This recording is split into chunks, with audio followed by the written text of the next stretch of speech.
En manchette aujourd'hui, élection à Berthierville. L'un des candidats accorde une entrevue à notre télé. L'autre candidat décline notre invitation.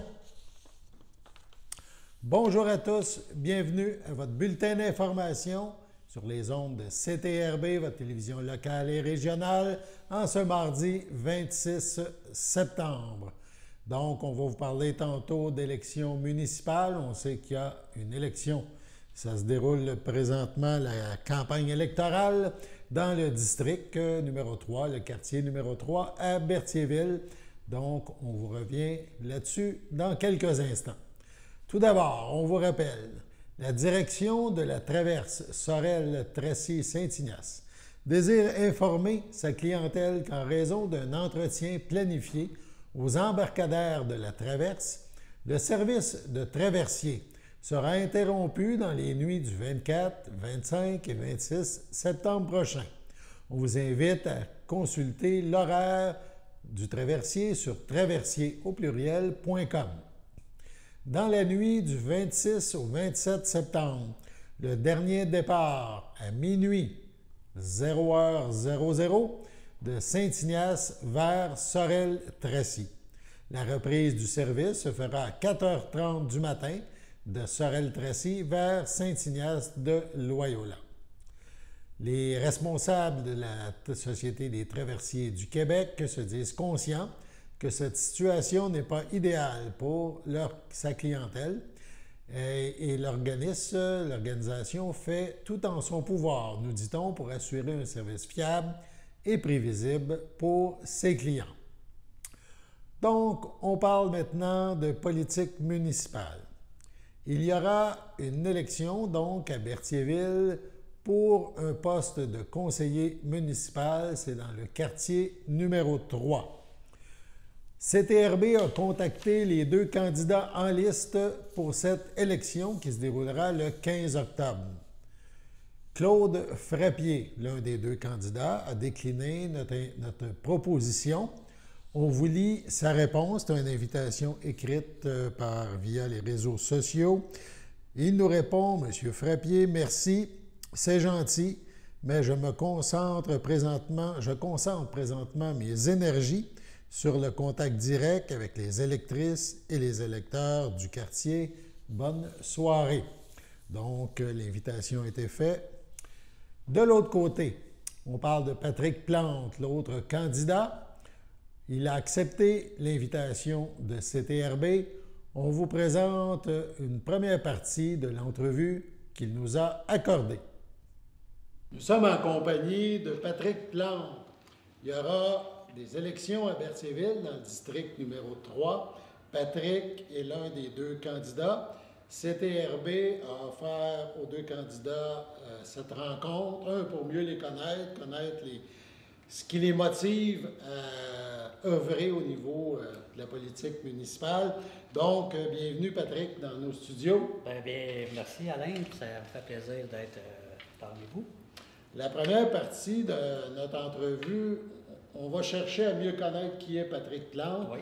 Bon, tantôt, on s'est parlé avant que la caméra débute le tournage, si on peut dire. Oui. Oui, on se connaît, on s'est déjà vu plusieurs fois. Tu étais, je me souviens, plus jeune, Patrick Plante plus jeune. Parle-nous un petit peu, tu es natif de Berthierville. Je suis natif de Berthierville. Moi, je suis natif, j'ai grandi dans le 1.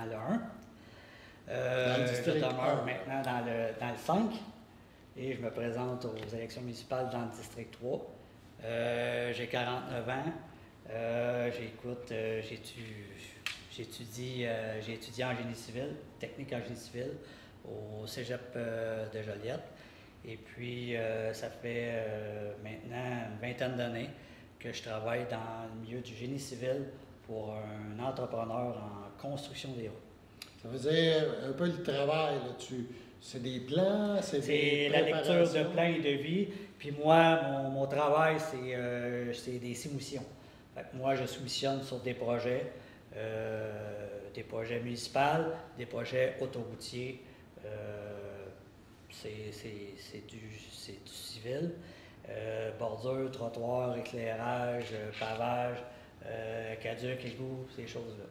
Ça veut dire, dans une municipalité, il y en a beaucoup de ça. Il y en a beaucoup. Et au Québec, on a beaucoup de routes à réparer et à rénover. Oui, je pense que c'est des gros dossiers. On ne manque pas d'ouvrage. Non, c'est des gros dossiers. Oui. Toi, tu es natif de Berthierville, on l'a dit, une famille, des frères, des sœurs. Moi, je suis le dernier de 5 enfants. J'ai 2 frères, 2 sœurs. Mes parents sont natifs de Berthierville aussi. Mon père, Gilles Plante, qui est décédé en 2015. Il a travaillé pendant des années pour Périssat Automobile, qui était sur Notre-Dame. On demeurait juste à côté sur la rue au coin. Ma mère demeure toujours là, au 851 rue au coin, à Berthierville. Et puis, ma mère, bon, c'est ça, elle vit toujours, puis elle est toujours ici, à Berthierville. Fait que toi, évidemment, Berthier a toujours été au centre de ta vie, façon de parler. Mais je suis né à Berthier, j'ai grandi à Berthier, puis je peux te dire que je vais mourir à Berthier.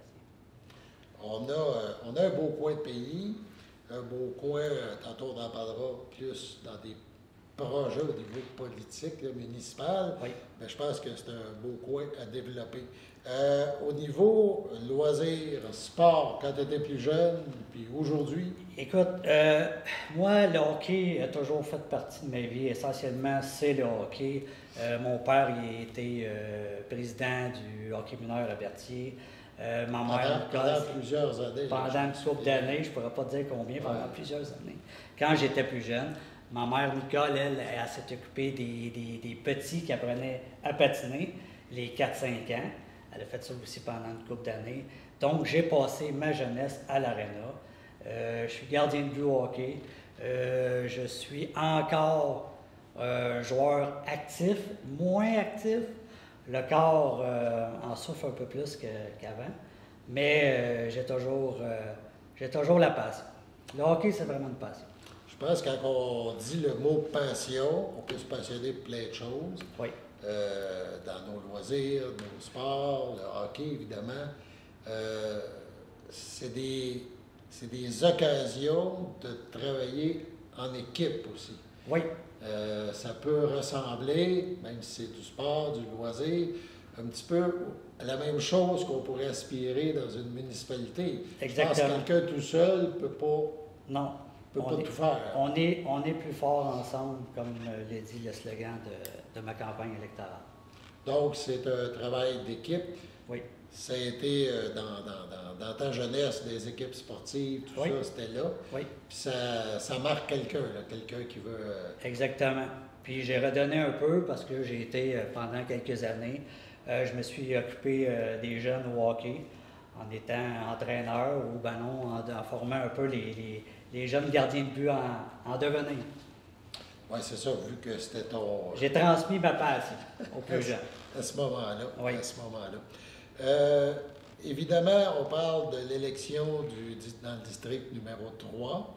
On parle d'un vote par anticipation, c'est dimanche le 8 octobre. Oui. Entre midi et 20h. Ça se déroule à l'Hôtel de Ville. Et il y a aussi la journée du vote officiel qui est le 15 octobre. Ça sera entre 10h et 20h à l'Hôtel de Ville. D'ici là, c'est quoi ton plan de match pour se rendre à ces étapes-là? Là? Bien, en fait, mon plan de match, M. Bellemare, c'est pas compliqué. C'est moi, je vais aller rencontrer les citoyens. J'ai 585 citoyens qui peuvent voter pour l'élection municipale dans le district 3. Et puis, mon mandat, c'est de rencontrer le plus possible les citoyens, d'aller frapper à leur porte, d'aller leur jaser, de leur demander c'est quoi eux autres, c'est quoi qu'ils veulent eux autres pour la ville. Je leur vends pas du rêve. Moi, je veux être à l'écoute des citoyens du district 3 et puis emmener leurs idées, proposer leurs idées, emmener ça sur le conseil municipal à l'Hôtel de Ville. C'est ça mon but premier. C'est pour les citoyens c'est pour être le représentant du district 3. Et puis, c'est ça mon plan de match. La suite de cette entrevue, demain, lors de notre prochain bulletin d'information. On poursuit maintenant avec la prochaine nouvelle. Samedi, le 23 septembre dernier, avait lieu la 3e édition du rallye vélo GM Payé à la mémoire d'Alexandra Brodeur. 29 250 $ ont été amassés pour l'organisme Le Phare Enfants et Familles.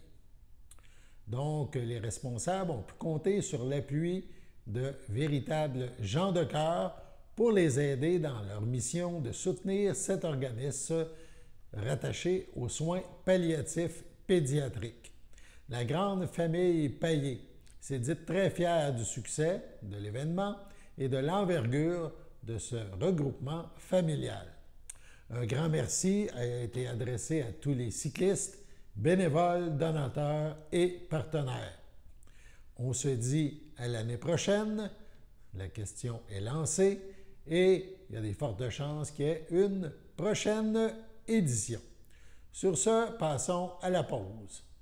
Chers téléspectateurs, vous êtes cordialement invités le samedi matin dès 9h30 à notre bingo télédiffusé de nos studios de Berthierville.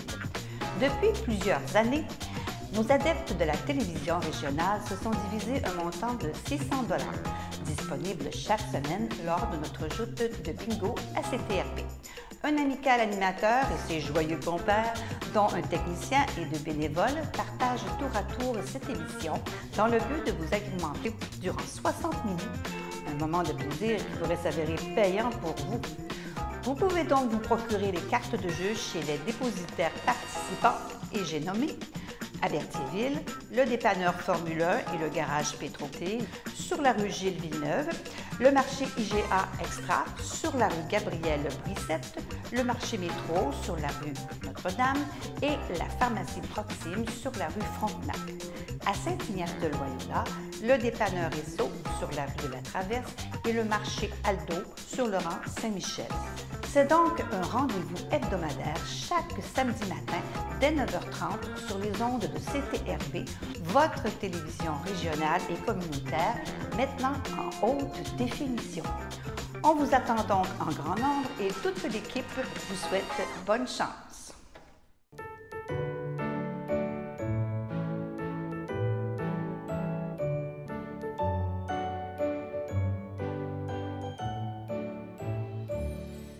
En ce 26 septembre, le grand livre des anniversaires de CTRB compte une page vide. Mais peut-être est-ce votre anniversaire, chers téléspectateurs. Alors, si c'est le cas, toute l'équipe de CTRB se joint à moi et vous souhaite un heureux anniversaire. La semaine prochaine sera la semaine mondiale de l'allaitement.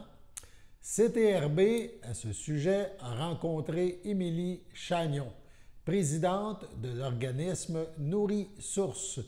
Et bien sûr, Mme Chagnon nous parle d'allaitement. On l'écoute. On parlait de tantôt, l'idéal, vous me disiez, c'est au minimum 6 mois, jusqu'à 2 ans, c'est ça qu'on parle qui serait la période idéale là, pour l'enfant pour recevoir l'allaitement de sa mère, c'est bien ça? Exactement. Donc, l'OMS recommande un allaitement exclusif jusqu'à 6 mois, donc l'introduction des aliments à partir de là, et puis recommande jusqu'à 2 ans. Le pourquoi étant surtout que bébé va rentrer surtout en garderie, va rencontrer beaucoup plus d'amis, les petits virus vont commencer et votre lait maternel est là pour justement lui fournir un gros boost d'anticorps parce qu'on n'aime pas ça, bon, nos petits enfants. C'est ça, exactement. Est-ce que de plus en plus, je dirais autant les institutions publiques, les endroits conçoivent que c'est normal d'allaiter et qu'il y a de moins en moins de barrières là, justement pour l'allaitement en public ou au travail ou des choses comme ça? Il y a beaucoup d'améliorations. Il y a encore du chemin à faire, mais il y a beaucoup d'améliorations. Il y a de plus en plus, on voit des coins pour l'allaitement, mais c'est aussi si maman est à l'aise, elle prend une pause dans le centre d'achat au milieu de l'allée et se met sur le banc pour nourrir son enfant, elle nourrit son enfant, c'est normal, tout autant que de nourrir avec un biberon. Les gens l'acceptent vraiment beaucoup de plus en plus, mais oui, c'est quelque chose, je pense, qui va être à travailler d'année en année. Maintenant, on se parle aujourd'hui parce que c'est important. La semaine prochaine, à partir du 29-30, il y a des activités de mobilisation, on pourrait dire, qui vont se passer un petit peu dans la province. Et c'est une semaine mondiale. C'est ça, vous me disiez, une semaine nord-américaine de l'allaitement là, pour favoriser, pour promouvoir ça. Est-ce que vous pouvez nous en parler un petit peu de qu'est-ce qu'on s'attend pour la semaine, là? Oui, donc c'est la SMAM, c'est-à-dire la Semaine mondiale de l'allaitement maternel. Donc ici en Amérique du Nord, c'est mondial, là, ce mouvement-là, mais ici en Amérique du Nord, on la fête la 40e semaine de chaque année. Donc cette année, ça donne du 1er au 7 octobre. Et durant cette semaine-là, donc l'organisme, au travers partout de ces régionales, organise certains événements. La fédération, par exemple, fait un défi allaitement le 29 septembre. Et puis, les régionales, dépendamment des secteurs, donc je sais qu'ici en Montérégie, on a le défi allaitement à Granby le 30 septembre, en Estrie, Magog, Sherbrooke aussi. Donc, vous pouvez aller visiter la Fédération de ressources, le calendrier, par exemple, sur Facebook ou sur le site Internet, il se trouve. C'est rempli d'événements, justement, pour soutenir. Il y a des beaux prix de présence dans tous les événements. Ah, pour mon Dieu, les mamans. Est-ce que ça se passe en Zoom? Comment ça va se passer concrètement? Une maman qui allaite, qui n'a jamais été faite partie peut-être des groupes d'allaitement ou elle peut participer, mais comment elle peut s'inscrire? Comment ça fonctionne? Oui, par exemple, la Fédération, elle le fait virtuellement, donc le 29 septembre. Vous pouvez aller sur le site web, tous les détails sont là ou sur la page Facebook Fédération Nourrissources. Ça sera en Zoom. Et puis, donc, à 13h d'ailleurs. Et puis, oui, pas besoin de faire partie ou d'avoir une marraine d'allaitement. Vous pouvez faire partie de ce bel événement-là. Il va y avoir une belle conférence tenue par une infirmière, une EBCLC et des prix de présence. Et puis, après ça, bien, c'est selon votre région. Allez voir le calendrier pour savoir dans quel secteur vous vous situez, puis voir s'il y a un événement en personne, comme par exemple ici à Granby, on le fait en personne, des prix de présence sur place, des collations, des gâteries. On invite les gens à aller sur votre site Internet, nos ressources. Vous pouvez aller sur Facebook, vous inscrire, future maman, aller chercher peut-être une marraine d'allaitement, aller chercher des informations. Sinon, bien, participer en grand nombre à cette belle activité. Oui, c'est exact. Donc, nourrissources.org pour le site Internet, page Facebook Fédération Nourrissources, et vous allez trouver votre région pour les événements. Bon, ben merci beaucoup. Bonne chance. Merci à vous. Bonne journée. Dans le cadre de la Semaine nationale de la prévention des incendies, le Service de sécurité incendie, le SSI, de la municipalité régionale de Comté, la MRC de Dautré, en collaboration avec la municipalité de Lanoret, tiendra une journée des pompiers le samedi 7 octobre prochain de 10h à 15h à la nouvelle caserne de la municipalité située au 200 rue Louis-Joseph Doucet à Lanoret. Ce rendez-vous familial permettra à tout et chacun d'assister à différentes démonstrations en plus de rencontrer la mascotte du SSI de la MRC, Charlot, le héros. Les visiteurs pourront explorer les camions et découvrir les équipements de leurs pompiers. L'équipe responsable de l'organisation de l'événement indique que la municipalité de Lanoret offrira même des hot dogs aux gens présents. Des membres de l'équipe du service ambulancier des Sercom de Berthierville et la Sûreté du Québec seront également sur place. La thématique de cette édition de la Semaine nationale de la prévention des incendies est « Le premier responsable, c'est toi ». Il est possible de prendre connaissance des comportements sécuritaires à adopter et de l'information nécessaire pour bien se préparer en se rendant sur le site Internet du ministère de la Sécurité publique du Québec. La ministre des Affaires municipales, André Laforêt, et la ministre responsable de la région de la Naudière, Caroline Proulx, annoncent une somme de 845 990 $ pour soutenir 7 initiatives de coopération intermunicipale. Cette aide financière est octroyée dans le cadre du volet du programme FRR. Elle permet aux municipalités de partager des services et des ressources afin d'améliorer la qualité de l'offre aux citoyens et aux citoyennes, et ce, à moindre coût. On cite dans un premier temps la ministre, je salue le travail effectué par les municipalités et les MRC qui s'unissent afin de répondre aux besoins variés et en constante évolution des citoyennes et citoyens. Qu'il s'agisse d'une coopération en matière de services incendies, de milieux humides ou encore en vue du partage d'équipements ou de ressources, ce choix judicieux est fait au bénéfice des communautés, a mentionné André Laforêt, la ministre des Affaires municipales. La collaboration nécessite parfois beaucoup d'efforts et de bonne volonté, mais lorsque tout le monde y met du sien, les résultats sont remarquables. Dans ce cas, ce sont 7 projets qui voient le jour grâce à l'investissement de notre gouvernement et au partenariat entre plusieurs organismes municipaux de notre région. Les alliances créées auront assurément des retombées positives pour les collectivités de la Naudière et je m'en réjouis, a mentionné Caroline Proulx, la ministre responsable de la région de la Naudière. Dans Dautrey, 2 projets sont annoncés. Tout d'abord, on parle dans la MRC de Dautrey d'embauche et partage de services d'une ressource spécialisée pour la protection et la gestion des milieux humides, hydriques et naturels avec les municipalités de Lanoraie, de Sainte-Geneviève-de-Berthier, de la Visitation de l'île du Pas, de Saint-Ignace de Loyola, de Saint-Cléophas de Brandon, de Mandeville, des villes de Berthierville et de Saint-Gabriel, ainsi que des municipalités des paroisses de Saint-Norbert et de Saint-Didas. Une somme rattachée à ce projet de 250 000 a été accordée. Donc, aussi, la municipalité de la paroisse de Saint-Norbert a mis en commun des services d'une agente et d'un agent d'administration, et de développement du territoire local avec la municipalité de Saint-Cléophas de Brandon. Pour ce projet, une somme de 228 945 $ a été annoncée. Le Biophare, c'est de l'autre côté du fleuve, à Sorel-Tracy, est heureux de participer à la 27e journée des cultures, de la culture, donc qui se déroulera du 29 septembre au 1er octobre sur la thématique « La culture reflet de toute une collectivité ».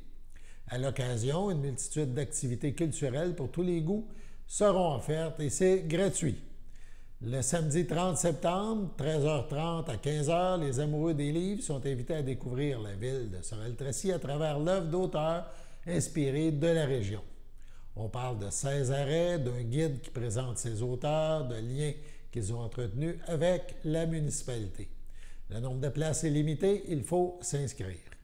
Samedi le 30 septembre, de 14 à 16 heures, les familles sont invitées au lancement des livres jeunesse Les sacs à souhait de Kim L. Racicot pour les 4 et 8 ans, Sur l'île de Nodrasaurus de Vicky Racicot pour les 0-5 ans.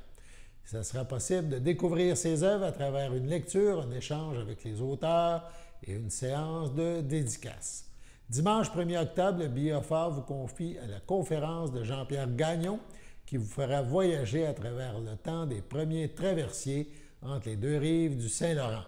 Un lien essentiel pour réunir la collectivité de ces 2 régions, donc la région de Sorel-Tracy et la région de la MRC de Dautrey, Saint-Ignace de Loyola. L'inscription en ligne est requise. Le musée, le Biophare, ouvre ses portes au grand public. Donc, on vous invite à découvrir ou redécouvrir l'exposition Germaine Guévremont et le Survenant.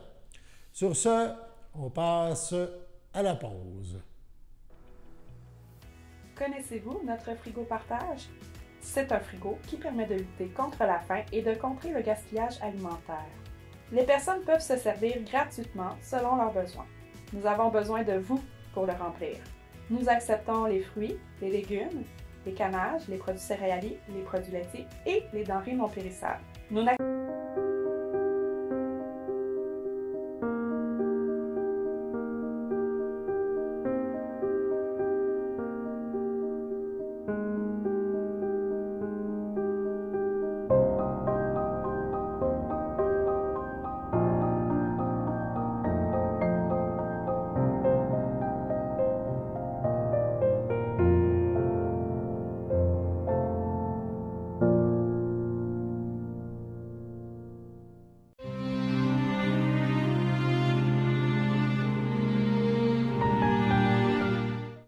centre hospitalier de la Nausière. Le 20 septembre dernier, à 85 ans, est décédée Mme Huguette Robillard, épouse de feu Gilles Maillé, demeurant à Berthierville. Elle laisse dans le deuil ses enfants, José Maillé et Serge Maillé, ses petits-enfants, Patsy, Jean-Philippe, Kevin et Éric, ses arrière-petits-enfants, Zoé, Zachary et Derek, en petits-enfants qu'elle adorait, ainsi que ses beaux-frères, belles-sœurs, plusieurs neveux, nièces, autres parents et amis. La famille voudrait remercier l'hôpital et le personnel de l'hôpital de Joliette en réanimation et observation pour leurs bons soins et leur accueil chaleureux.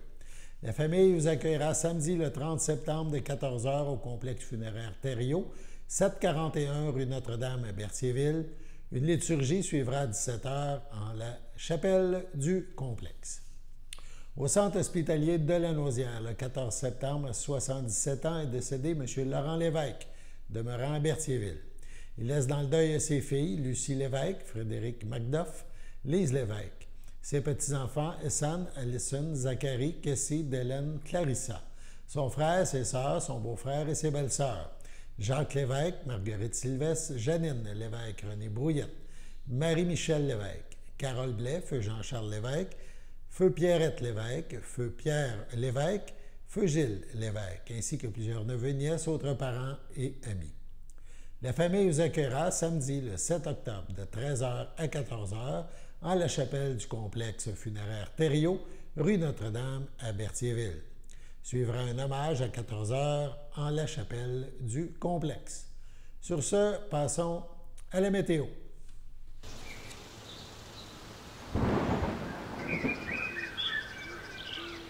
Bienvenue à votre météo de cette semaine. Aujourd'hui, mardi après-midi, ce sera un temps ensoleillé avec une température de 18, un temps ressenti de 18. Mardi soir, ce sera des passages nuageux avec une température de 13, un temps ressenti de 13.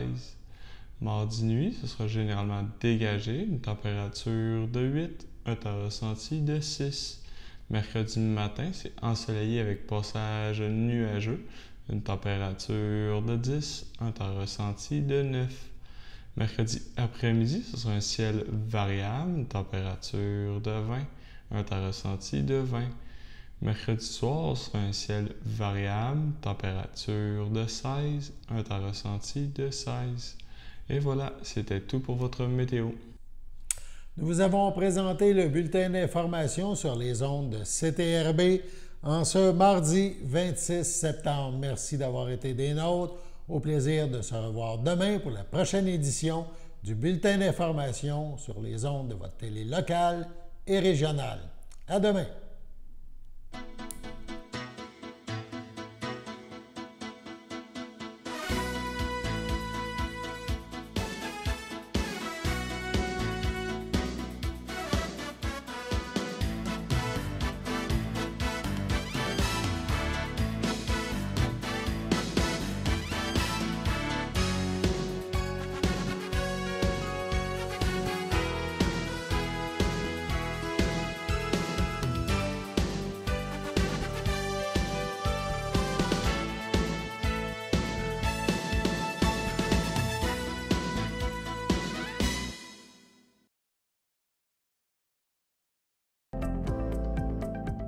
Les télévisions communautaires autonomes du Québec, ce sont les télévisions les plus importantes parce qu'elles sont proches de la communauté. On veut encourager des gens qui parlent de ce qui nous intéresse, mais aussi qui participent au développement local. Mais c'est fini le temps là, où on allait lire une affaire qui a été écrite avant hier au bout du monde. Non! Tu veux savoir ce qui se passe chez vous? Bien, ma télé préférée, c'est la télé autonome communautaire. C'est ici que ça se passe.